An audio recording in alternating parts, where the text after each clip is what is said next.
घाटकोपरमधली building ही nursing होमच्या बांधकामामुळे पडल्याचा आरोप रहिवाशांनी केला। या दुर्घटनेमुळे नागरिकांमध्ये प्रचंड आक्रोश आहे। आमचे प्रतिनिधी सागर कुलकर्णी यांनी त्यांच्याशी केलेली ही खास बातचीत।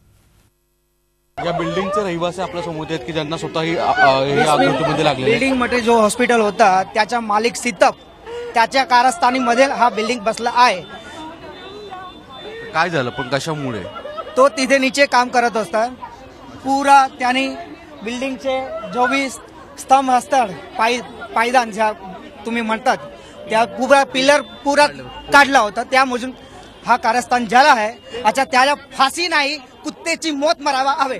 मला एक विचारायचं आहे की मुळात ही बिल्डिंग किती जुनी होती कारण की या ठिकाणी त्याच्या बिल्डिंगच्या जुन्या बिल्डिंग चांगला होता। अच्छा बिल्डिंग चांगला होता आणि 1-1.5 वर्षांपर्यंत आम्ही त्याच्या काय म्हणतात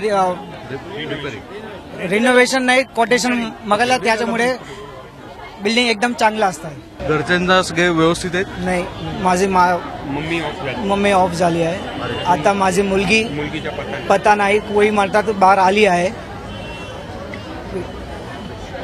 बस बाहेर आली आहे आणि मी त्याच्या होपमध्ये उभा आहे। काही लोकांना इथे हॉस्पिटलमध्ये पण नेलंय का आत लगेच इमिजिएट? होय अत्यंत दुर्दैवी घटना आहे। त्यांचं म्हणणं आहे की पिलर्स जे फोडले आहेत त्याच्यामुळे आणि या भागामध्ये तुम्ही बघू शकता ही दृश्य अनेकांना इथे हादरा बसलेला आहे।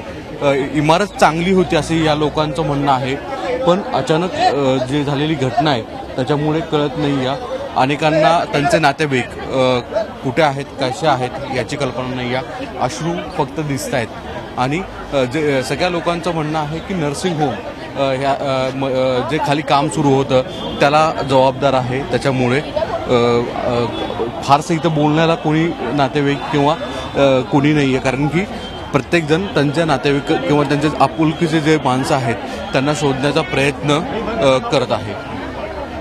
व्हिडिओ जर्नलिस्ट सोमेशसह सागर कुलकर्णी, झी मीडिया, मुंबई। झी 24 तास रहा एक पाऊल पुढे।